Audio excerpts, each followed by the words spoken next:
बिस्मिल्लाहिर्रहमानिर्रहीम एंड अस्सलामु अलैकुम एवरीवन। कैसे हैं आप सब? खुश हैं? अल्लाह पाक आपको खुश रखे, आबाद रखे, ऐसे ऐसा मुस्कुराता रखे। My name is Rifa Jahan and welcome to my YouTube channel learning with Rifa Jahan. Before we start our discussion, आप सबसे गुजारिश है कि जिन्होंने अभी तक मेरे चैनल को सब्सक्राइब नहीं किया तो किस चीज़ का इंतज़ार है, जल्दी से जाए चैनल को सब्सक्राइब करें और हाँ, बेल आइकन को प्रेस करना ना भूलिएगा। उससे ये होगा कि इस चैनल रिलेटेड जितनी भी इंपॉर्टेंट अपडेट्स होंगी वो बर वक्त आप तक पहुंच जाएंगे। चलो जी, आज के टॉपिक की बात करें तो आपको पता है कि हमने इस चैप्टर के फाइलम्स को स्टार्ट किया हुआ था। आज की लेक्चर वीडियो में हमने जो फाइलम डिस्कस करना है दैट इज फाइलम एनिलिडा। इसके जो मेंबर्स हैं उनको हम एनिलिड्स बोलते हैं। तो बेसिकली हमने एनिलिड्स के कुछ कैरेक्टर्स को आज डिटेल से डिस्कस करना है। उनमें से कुछ कैरेक्टर्स यहाँ मेंशन है, वो ये है कि हम एनिलिड्स मतलब के सेगमेंटेड वर्म्स बोलते हैं। वो सेगमेंटेड वर्म्स जो हैं वो इस फाइलम में आ जाते हैं। उसके अलावा ट्रिप्लोब्लास्टिक होते हैं और इनके जो मेंबर्स होते हैं वो सिलोमेट्स होते हैं। अब ये तो इनके कुछ जनरल कैरेक्टर्स यहाँ मेंशन है, इनकी डिटेल जो है वो फर्दर हम आने वाले लेक्चर वीडियो में डिस्कस करते हैं। अब ये देखें, ये है हमारी मेन स्लाइड। यहाँ से हमने आज का टॉपिक स्टार्ट करना है। देखें, बेसिकली हमने फाइलम एनिलिडा स्टार्ट करना है। मैंने आपको बता दिया कि इनके मेंबर्स को हम एनिलिड्स बोलते हैं। तो बेसिकली एनिलिड्स की बात करें तो इनको सेगमेंटेड बॉडी रखने वाले वर्म्स बोलते हैं। इसलिए सेगमेंटेड बॉडी रखते हैं क्योंकि हम देखेंगे कि इनके स्ट्रक्चर में ना काफ़ी सारे रिंग लाइक हमें स्ट्रक्चर नजर आएगा। वो जो रिंग लाइक स्ट्रक्चर इनकी बॉडी पे मौजूद होता है, बेसिकली वो सेगमेंट्स होते हैं जो इनकी बॉडी पे मौजूद होता है। अब इनकी बॉडी में काफ़ी सारे सेगमेंट्स मौजूद होते हैं, यही वजह है कि हम इनको सेगमेंटेड वर्म्स बोलते हैं। क्लियर हो गया?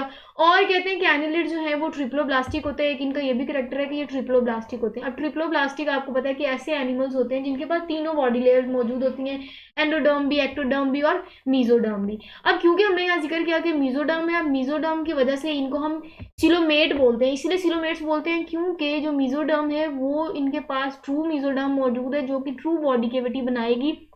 हम देखेंगे कि कैसे मीजोडर्म जो है वो दो लेयर्स में डिवाइड होगी और उसकी डिवीजन के बाद उनके दरमियान में स्पेस जो है वो उस स्पेस को हम सिलोम बोलते हैं। तो इनके पास प्रॉपर सिलोम मौजूद होगी। अब हमने सेगमेंटेशन वाला इनका पॉइंट डिस्कस करना है, वो यही है कि जी अगर हम इनकी बात करें तो इस फाइलम के जो वर्म्स हैं या इस फाइलम के जो एग्जाम्पल्स हैं, जैसा कि अर्थवर्म हो गया, लीचीज हो गया, काफ़ी सारे नेरीज आ गया, ये वो वर्म्स हैं जो हम फेमिलियर इनसे। तो कहते हैं कि इनके जो मेंबर्स हैं उनसे हम फेमिलियर हैं, मतलब हमें पता है कि वो कौन से वेल नोन है, हम जानते हैं, हम देखे हुए हैं कॉमनली।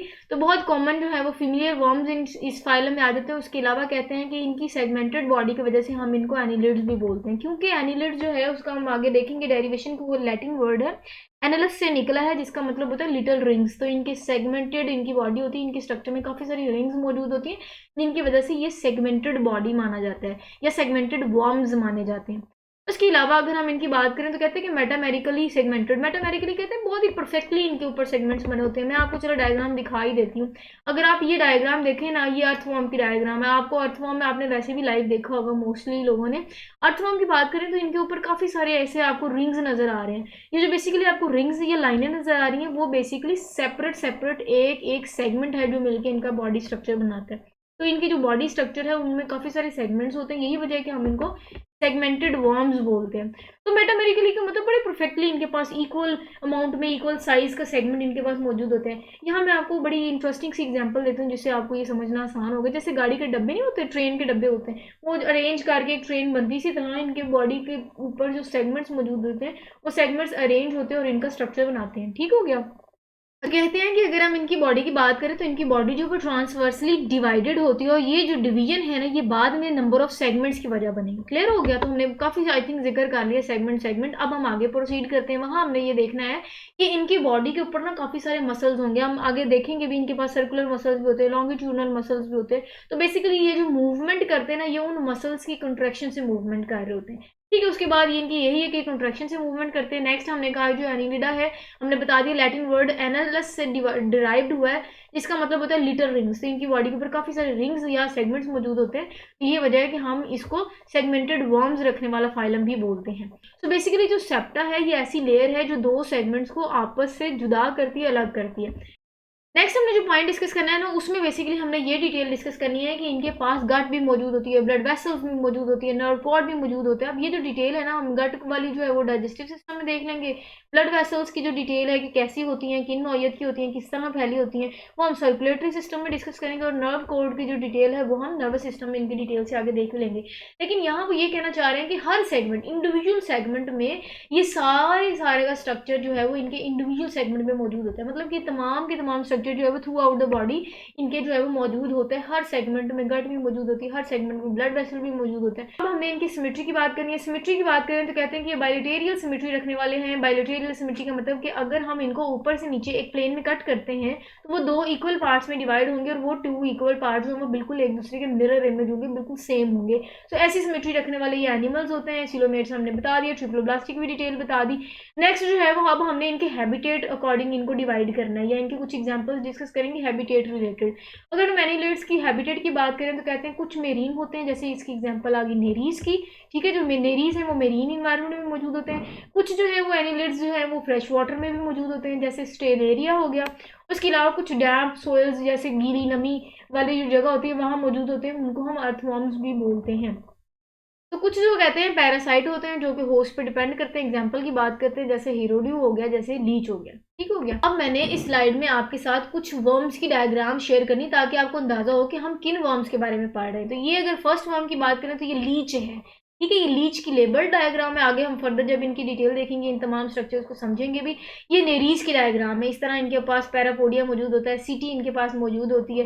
ये सारे के सारे इनका स्ट्रक्चर होता है। ये जो है वो नेरीज का हेड रीजन में हम पल्प देखेंगे, इनका आई स्ट्रक्चर देखेंगे, टेंटिकल्स को देखेंगे, पैरापोडियम देखेंगे। तो आगे इनकी डिटेल हम देखेंगे। फिलहाल आप जस्ट डायग्राम माइंड में रख लें कि ये कैसे होते हैं। ये अगर डायग्राम की बात करें तो ये अर्थवॉर्म है। बस आप इस स्लाइड को एक बार देख लें ध्यान से ताकि आपको आइडिया हो, माइंड में इमेज बन जाए, ताकि आगे जब हम पढ़ें तो आपको बोरियत ना हो। डाइजेस्टिव सिस्टम की बात करें तो इनके पास प्रॉपर डाइजेस्टिव सिस्टम है, प्रॉपर कम्प्लेक्स डाइजेस्टिव सिस्टम है, इसमें एलिमेंट्री कैनाल आ जाता है। एलिमेंट्री कैनाल भी फिर डिफरेंट पार्ट्स में जो है वो डिवाइड होगी और फिर अपना जो है वो स्पेसिफिक फंक्शन परफॉर्म करेगी। एलिमेंट्री कैनाल की बात करें तो आपको पता है कि ये बेसिकली ट्यूब होती है जो इनके बॉडी के ऊपर, जो इनकी बॉडी में मौजूद होती है, जो हेड रीजन से लेके एनस रीजन तक फैली होती है। देख लेते हैं इनके पास 2 ओपनिंग होती है, माउथ जो कि इंटीरियर एंड पे मौजूद होता है, एनस जो कि इनके पोस्टीरियर एंड पे मौजूद होता है। तो माउथ से लेके जो पोस्टीरियर एंड एनस तक का जो एक ट्यूब लाइक स्ट्रक्चर होगा वो एलिमेंट्री कैनाल होगा और वो उस वर्म का डाइजेस्टिव सिस्टम बनाएगा। अब नेक्स्ट एक स्ट्रक्चर है जिसको हम प्रोस्टोमियम बोलते हैं। प्रोस्टोमियम की अगर बात करें तो बेसिकली माउथ जो है ना, जो मुंह है वो ओवरहैंड कहते हैं कि लटका हुआ होता है एक लूप्ड स्ट्रक्चर को, जिसके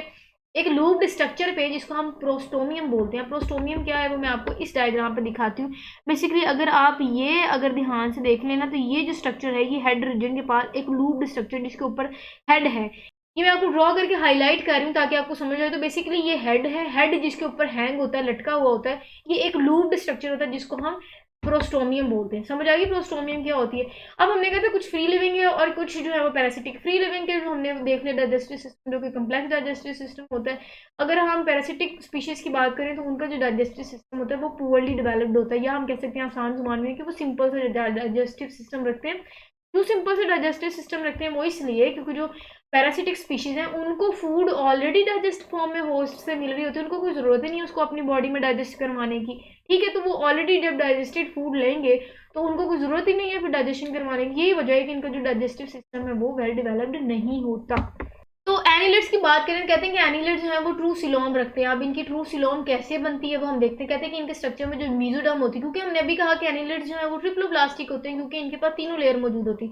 लेकिन अगर हम इनकी मीजोडर्म की डिटेल देखें ना कि मीजोडर्म इनके स्ट्रक्चर में कैसे मौजूद होता है, तो बेसिकली मीजोडर्म जो है ना वो स्प्लिट करती है इंटू 2 लेयर्स। फर्स्ट लेयर जो है वो पेराइटल लेयर होती है, सेकेंड लेयर विजरल लेयर होती है। अब पेराइटल लेयर कहाँ मौजूद होती है, वो बेसिकली लाई करती है बॉडी वाल पे, और अगर हम विजरल लेयर की बात करें तो वो एलिमेंट्री कैनाल या गट को कवर करती है, ठीक हो गया। अब ये जो आपको 2 लेयर्स नजर आ रही है ना, पेराइटल लेयर और विजरल लेयर, इन 2 लेयर्स के दरमियान स्पेस होगी, the space between 2 layers of mesoderm. अब जो ये जो स्पेस है ना ये बेसिकली सिलोम होती है, और ये सिलोम, इस सिलोम की वजह से ही हम कहते हैं कि जो इनकी बॉडी है ये ट्रू सिलोम रखती है और ये जो है वो सिलोमेट्स होते हैं। अब कहते हैं कि वो सिलोम जो है वो उनमें फिल्ड होता है एक खास सिलोमिक फ्लूइड, और वो जो खास सिलोमिक फ्लूइड है ना वो फिर उन वर्म्स का हाइड्रोस्टेटिक स्केलेटन बनाता है। अब हाइड्रोस्टेटिक स्केलेटन का क्या फंक्शन है, ये बेसिकली इनको लोकोमोशन में हेल्प करेगा। हम आगे इनकी डिटेल डिस्कस भी करेंगे।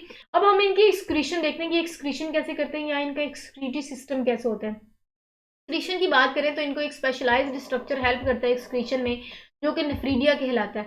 नेफ्रीडिया, इससे पहले जो हमने फाइलम नीमाटोडा बात की थी उसमें हमने प्रोटोनेफ्रीडिया की बात की थी। हमने कहा था ना प्रोटोनेफ्रीडिया से आगे नेफ्रीडिया डेवलप होंगे, तो ये देख लें कि इस फाइलम में जो एनिमल्स हैं उन्होंने फिर ये स्ट्रक्चर डेवलप किया जो को नेफ्रीडिया होता है। बेसिकली नेफ्रीडिया की बात करें तो ये एक एक्सक्रीटरी सिस्टम का एक ऑर्गन तो है, इसको हम एक्सक्रीटरी ऑर्गन तो बोलेंगे। अगर हम इसको देखें कि होता कैसे है, तो ये एक्सक्रीटरी ऑर्गन है जिसके पास सीलिया मौजूद हो, तो काफ़ी सारे सीलिया जो है वो इसके इर्द गिर्द जो है वो मौजूद होता है। इस तरह की ये स्ट्रक्चर होता है।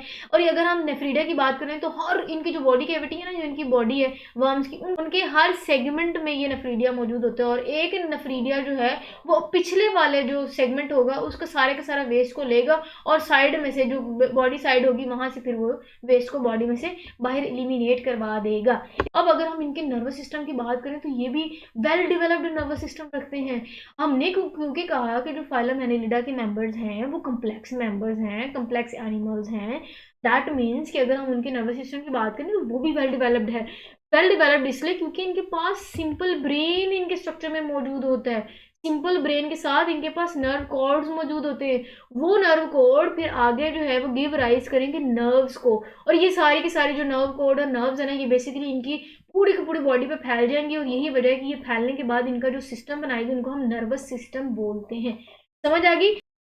सर्कुलेटरी सिस्टम की बात करते हैं। अगर हम इनके सर्कुलेटरी सिस्टम की बात करते हैं तो कहते हैं कि जो एनिलिड्स हैं उनका जो सर्कुलेटरी सिस्टम होता है वो क्लोज सर्कुलेटरी सिस्टम रखता है। इसलिए क्योंकि इनकी सेगमेंट्स में वो सर्कुलेटरी सिस्टम मौजूद होता है। और इनके सेगमेंट में जब सर्कुलेटरी में सिस्टम मौजूद होता है तो इनके पास वेसल्स भी मौजूद होती हैं जिनको ब्लड वेसल्स बोलते हैं। तो बेसिकली इनके पास इनके हर सेगमेंट में सेपरेट जो है वो हर सेगमेंट में ब्लड वेसल्स मौजूद होंगी।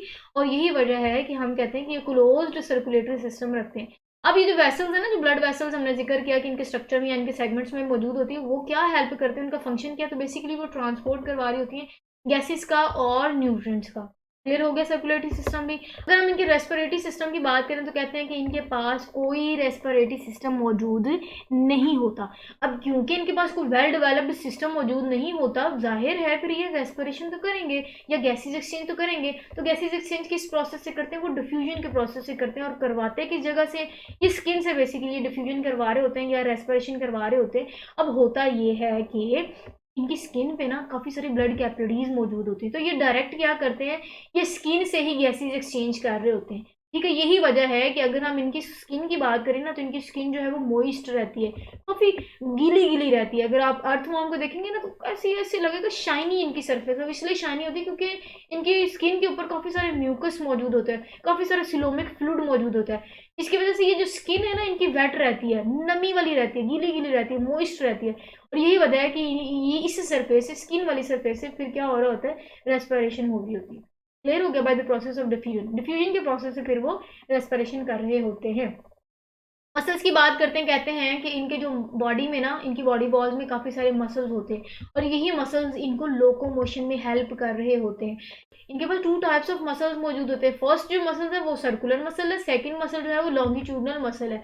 अब अगर इनकी लोकेशन की बात करें, जो सर्कुलर मसल है ना वो बेसिकली जो रेडियस है ना बॉडी का, मतलब जो आसान जुबान में चौड़ाई की बात करें, जो विड्थ है उसके लॉन्ग पड़ा होता है। और अगर हम बात करें लॉन्गिट्यूडनल, आपको नाम से अंदाजा होगा तो ये लॉन्गिट्यूडनल मसल जो है वो लेंथ ऑफ द बॉडी में अरेंज हुए होते हैं। अब लोकोमोशन के जो पॉइंट हमने नेक्स्ट डिस्कस करना है उससे पहले एक बात यहाँ समझ लें कि ये जो दोनों मसल्स हैं ना ये बेसिकली कोऑर्डिनेशन से काम कर रहे होते हैं। इनकी कोऑर्डिनेशन के बाद जो है वो लोकोमोशन परफॉर्म हो रही होती है, या फिर ये जो है वर्म्स एक जगह से दूसरी जगह मूव करते हैं। बेसिकली इनमें ना कंट्रैक्शन और रिलैक्सेशन का प्रोसेस होगा। कंट्रैक्शन रिलैक्सेशन इसलिए इस तरह होगी कि अगर हम सर्कुलर मसल की बात करें, जब सर्कुलर मसल कॉन्ट्रैक्ट करेगा तो दूसरा जो लॉन्गिट्यूडनल मसल है वो रिलैक्स करेगा। ठीक है, तो जब ये कॉन्ट्रैक्ट करेगा लॉन्गिट्यूडनल मसल तो ये रिलैक्स करेगा। तो एक रिलैक्स कर रहा है, एक कॉन्ट्रैक्ट कर रहा है, दूसरा कॉन्ट्रैक्ट कर रहा है, तो पहला रिलैक्स कर रहा है। तो इस तरह इनकी कॉन्ट्रैक्शन और रिलैक्सेशन ऑफ मसल से क्या हो रहा होता है, बेसिकली लोकोमोशन परफॉर्म हो रही होती है। अभी स्लाइड में हमने एनिलिड्स में लोकोमोशन को डिटेल से डिस्कस करना है। Locomotion is all about the movement of body from one place to another place. Locomotion में कुछ चीजें हेल्प कर रही होती हैं, एक मसल दूसरे स्केलेटन। मसल की डिटेल हमने एनिलिड्स की डिटेल से देख ली। नेक्स्ट इनका जो पार्ट है दैट इज हाइड्रोस्टेटिक स्केलेटन। इनको हाइड्रोस्टेटिक स्केलेटन भी हेल्प कर रहा होता है मूवमेंट में, हमने वो देख लिया वो कैसे कंप्राइज करता है। बेसिकली जो इनकी बॉडी में सिलोम मौजूद होता है, उस सिलोम में जो सिलोमिक फ्लूइड होता है वो बेसिकली इनका हाइड्रोस्टेटिक स्केलेटन बना रहा होता है जो इनको मूवमेंट में हेल्प कर रहा होता है। हमने मसल्स की डिटेल ऑलरेडी पीछे डिस्कस कर ली, वही बातें यहाँ लिखी हुई कि इनके पास दो किस्म के मसल्स होते हैं। सर्कुलर मसल इनको कंट्रैक्शन में हेल्प कर रहा होता है, लॉन्गिट्यूडनल मसल जो है वो रिलैक्स कर रहा होता है। मतलब कि एक मसल कॉन्ट्रैक्ट करेगा दूसरा रिलैक्स करेगा, दूसरा कॉन्ट्रैक्ट करेगा तो पहला रिलैक्स करेगा। तो इन दोनों मसल्स की कॉन्ट्रैक्शन और रिलैक्सेशन के रिजल्ट में और इस हाइड्रोस्टेटिक स्केलेटन की हेल्प से ये जो है वो एनालिड्स मूवमेंट कर रहे होते हैं। अब हमने कुछ लोकोमोटरी ऑर्गन्स को डिटेल से डिस्कस करना है कि कौन से लोकोमोटरी ऑर्गन्स है जो इनको लोकोमोशन में भी हेल्प कर रहे होते हैं other than this muscle and skeleton. तो कहते हैं कि कुछ सीटी स्ट्रक्चर होता है जो कि अर्थवर्म में मौजूद होता है, कुछ पैरापोडिया मौजूद होता है जो नेरीज में मौजूद होता है, ठीक है। वो लीच में ये काइटी का स्ट्रक्चर जो है वो एब्सेंट होता है, तो ये इंपॉर्टेंट एमसीक्यू है, ये भी देख लीजिएगा। अब हमने ना रिप्रोडक्शन डिस्कस करनी है एनिलिड्स में। रिप्रोडक्शन की बात करें तो कॉमनली सेक्सुअल रिप्रोडक्शन कार्य होते हैं, लेकिन इनमें ना कुछ कंडीशंस हैं। वो ये है कि कुछ जो होंगे इनमें से वो हर्माफ्रोडाइट होंगे और कुछ के जो सेक्सेस हैं वो सेपरेट मौजूद होते हैं। अब इनमें जो कंडीशन वो मैंने आपको बता दिया। हम इनकी एग्जांपल डिस्कस करते हैं कि कौन हर्माफ्रोडाइट होते हैं और कौन जो है वो सेपरेट सेक्सेस रखते हैं। तो अगर हम हर्माफ्रोडाइट की बात करें तो इनमें जो लीच है और अर्थवर्म है ये हर्माफ्रोडाइट है। हर्माफ्रोडाइट एनिलिड्स इस तरह क्योंकि इनके स्ट्रक्चर में दोनों स्ट्रक्चर एक ही जगह मौजूद होते हैं, क्योंकि इनके पास एक ही बॉडी के ऊपर फीमेल और मेल सेक्स ऑर्गन जो है वो मौजूद होता है, इसी वजह से इनको हर्माफ्रोडाइट कहते हैं। उसके अलावा इन्होंने कहा कि कुछ एनिलिड जो है वो सेपरेट सेक्सेस भी रखते हैं, जैसे कि एग्जांपल आ गई नेरीज की। नेरीज में जो है वो सेपरेट सेक्सेस होते हैं और इनमें जो नेरीज में जो फर्टिलाइजेशन होती है वो एक्सटर्नल होती है। एक्सटर्नल फर्टिलाइजेशन बेसिकली कैसे होती है, वो इस तरह होती है कि इनमें जो मेल नेरीज होगा, जो मेल सेक्स ऑर्गन रखता होगा, वो अपने स्पर्म्स को रिलीज कर देगा आउटसाइड द बॉडी, ठीक है। और इसी तरह जो फीमेल सेक्स ऑर्गन रखने वाले नेरीज होंगे वो क्या करेंगे, वो अपने एग को रिलीज कर देंगे आउटसाइड द बॉडी। तो वो फिर आउटसाइड द बॉडी एग और स्पर्म मिलेंगे और जाइगोट बनेगा। तो इस तरह की फर्टिलाइजेशन को हम एक्सटर्नल फर्टिलाइजेशन बोलते हैं और ये नेरीज परफॉर्म कर रहे होते हैं। इसके रिजल्टेंट में जो लार्वा बनेगा उसको ट्रोकोफोर लार्वा बोलते हैं। वेरी इंपॉर्टेंट एमसीक्यूज भी है कि जो नेरीज हैं, जो एनिलिड्स हैं, उनका जो लार्वा है वो ट्रोकोफोर लार्वा है, ठीक है। तो इनकी जो है वो लाइफ साइकिल में ये लार्वा भी प्रोड्यूस होता है।